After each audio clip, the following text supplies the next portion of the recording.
Si Vin Diesel manejara un auto a toda velocidad montado encima de un pterodáctilo y aterrizara en Tocoma, en el estado Bolívar, en Venezuela, vería este anuncio que da la bienvenida a la construcción de una de las centrales hidroeléctricas más grandes de América Latina. Pero, ¿qué hace Vin Diesel ahí?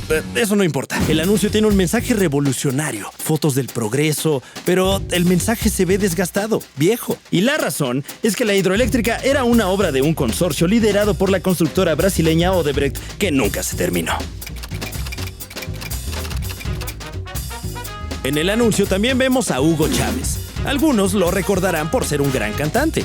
Amor, tranquila, no te voy a molestar. Y otros lo recordarán como el presidente que permitió una corrupción multimillonaria en Venezuela.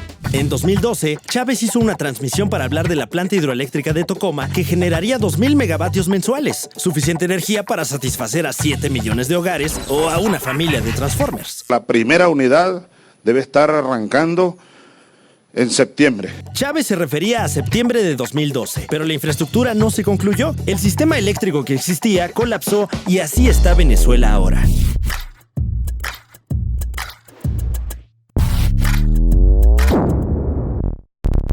A 1970 kilómetros de distancia, en Perú, la construcción de la carretera Costa Verde se entregó a tiempo. Pero solo en esta simulación 3D, pues estuvo paralizada luego de hacerse público que el gobernador Félix Moreno recibió $4 millones en coimas de Odebrecht y los peruanos debieron pagar nuevamente para retomar la construcción de la vía. Pero lo más curioso del caso Lava Jato es que Odebrecht, además de tener fama de haber sido una empresa corrupta, también tiene fama de hacer bien su trabajo. Es como Darth Vader, que puede ser un villano asesino, pero no se puede negar que construía estaciones espaciales con una eficiencia impresionante. Y es que Odebrecht finalizó con éxito la mayoría de sus trabajos en América Latina. Así fue en México, donde se construyeron obras y también algunas fortunas, como la de Emilio Lozoya. Emilio Lozada. Es Lozoya. Por Emilio Lozada. Lozoya. Por Emilio Lozada. Bueno, ustedes entienden. Para la campaña presidencial de 2012, Odebrecht quería anotarse con el que sería el posible ganador de la elección, Enrique Peña Nieto. Para ese momento, Emilio Lozoya, fungía ya como una especie de canciller de este candidato. En una etapa muy temprana decidieron aproximarse a este personaje por su cercanía con el entonces candidato. Ella es Alejandra Chanik, periodista de investigación especializada en el caso en México. Cómo empezaron a buscarlo más bien como un consejero que les podía ayudar a entrar a México, a hacer alianzas en México. Es un mérito de los ejecutivos de Odebrecht. Y él es Ignacio Reina, también periodista. Haber identificado quién era el hombre con el cual podían penetrar el primer círculo de poder en México. Para asegurar una buena relación con el futuro presidente, Odebrecht le entregó a Emilio Lozoya una propina de $4 millones. De hecho, él quería 5 millones, pero le dieron 4. Ok, pidió 5, pero le dieron 4 y no chistó.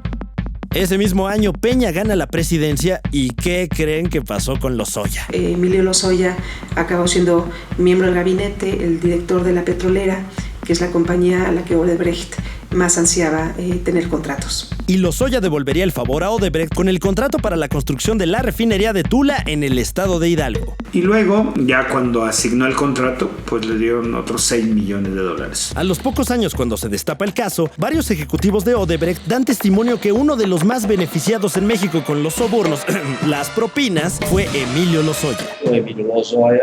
Emilio Lozoya. Emilio Lozada. ¡Lozoya! Pero para quienes querían que los culpables fueran a la cárcel, había un problema. El nombre de Emilio Lozoya no aparecía en ninguna transferencia. Parecía que Lozoya hizo igual que un adolescente usando Chrome y todos sus movimientos fueron hechos en modo incógnito. No existe prueba alguna, evidencia o elemento que sustente los dichos que pretenden involucrarme en esta situación. Pero en realidad sí las hay. Bueno, algo así, solo que es complicado. Emilio Lozoya lavó el dinero usando un complejo entramado de intermediarios y bancos. Imagina algo como Ocean's 11, pero en lugar de George Clooney, el artífice de la gran estafa fue el señor que no sabe decir el apellido de Lozoya, Hilberto Mascareñas Alves da Silva. Para entender cómo lo hizo, usemos otra referencia de Hollywood y vayamos a un Inception histórico. En 2006, Hilberto trabajaba en la tesorería de Odebrecht. Un día, Marcelo Odebrecht, presidente de la empresa, lo llamó a su oficina y le dijo algo así como: Hilberto, ¿quieres coordinar un nuevo superdepartamento que es súper lo mejor y súper ilegal? A lo que Hilberto le respondió: no. Por lo que Marcelo volvió a preguntar: ¿seguro que no quieres aceptar esa oferta con un salario más alto, carro, conductor, un apartamento en Sao Paulo, pero todo igualmente súper ilegal? E Hilberto dijo: sí. Fin del Inception histórico. El sistema que idearon fue tan exitoso que le facilitó a Lozoya y a muchos otros corruptos lavar su dinero, pues lograron articular un montón de sobornos desordenados y los centralizaron en lo que se llamó el Departamento de Operaciones Estructuradas, que funcionaba de la siguiente manera. Hola, aprendiz. Bienvenido a tu primer día en el Departamento de Operaciones Estructuradas. Gracias por la oportunidad. Aquí nos encargamos de convertir el sobreprecio de las obras de infraestructura en dinero limpio. ¡Wow! ¿De dónde salieron esas figuras? Le pusimos LSD a tu café.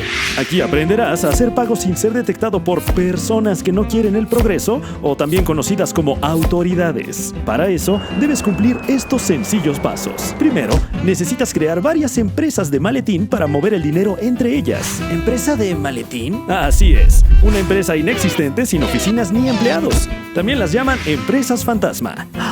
¿Ese es Gasparín? No. No tenemos los derechos. Soy Gaspartón, el fantasma de los paraísos fiscales.